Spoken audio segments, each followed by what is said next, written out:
After encouragement with the ball on day one in Perth, day two's batting collapse from England was so calamitous that supporters in the crowd found other ways to entertain themselves. England know vast improvements are needed in Brisbane, with Captain Ben Stokes remaining level-headed ahead of the day-night test.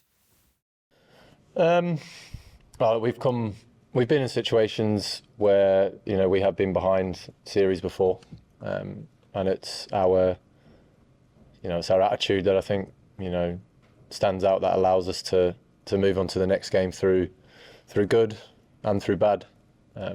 We're a very good team at, I think, dealing with emotions when we need to think about what we got coming up next.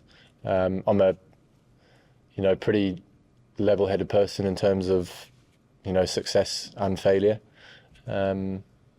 So yeah, I'll wake up in the morning, still be incredibly disappointed, but all of my focus and all of my energy will be going into getting the group back up, and moving our thoughts and what we need to do onto Brisbane.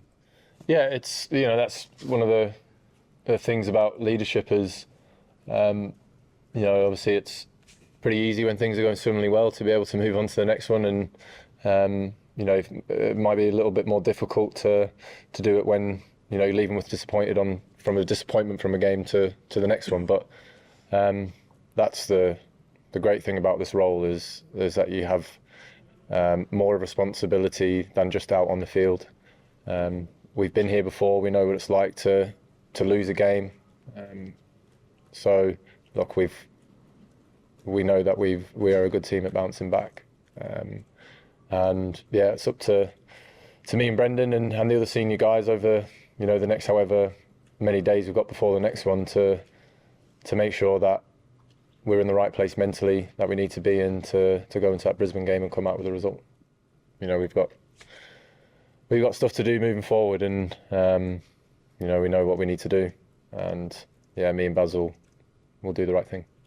Stokes is remaining resolute and maintaining faith in England's approach in Australia.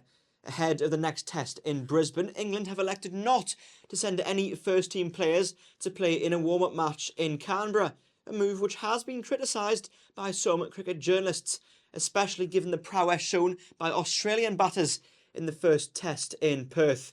Travis Head scored a remarkable century, and Steve Smith captained his side well to the victory in the first test.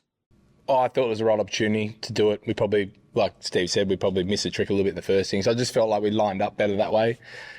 I played a lot of cricket with Jake as well. So I was pretty keen to try and take some pressure off him. I just felt like the moment was right. To have two batting behind Marn and Smudge at 3 and 4 feels right. Feels like that's settled. Two high-quality players who have an exceptional record here. Batting in the first innings after 30 overs, it felt like the ball got a bit easier. So to have two blokes, potentially if I could do the job with Jake, to have got two guys that average close to 60 in Test cricket to come in at that stage is pretty good. So I felt like everything lined up that was the right decision. They still had to make that decision, but I was pretty bullish around the fact that I felt like I could do it. Again, take some pressure off Jake at the other end, try and take some pressure off the guys behind me, and who knows if it was going to go well or not. But I was just pleased the way it started, and sort of when we got around that 40-50 partnership, it felt like it was right there for the taking, and felt like I'd set the game up pretty well for the guys behind me if it wasn't gonna continue on. We want to win every game, but they're a good side. They've played good cricket for a long time, and we know that the style of play that they have, they're going to have their moments where they come off and players are going to score quickly and get away from us at times. And I think it's just about being calm in those moments and trying to come up with plans to either slow them down or get them out, and a mixture of two at times. But yeah, look, they're a good side, and I'm sure they're going to come back hard. England will have to bounce back in Brisbane to avoid the series getting away from them completely. The question now is whether Stokes and McCullum elect to make changes to the 11 heading into the day-night test, and if they do, whether they work.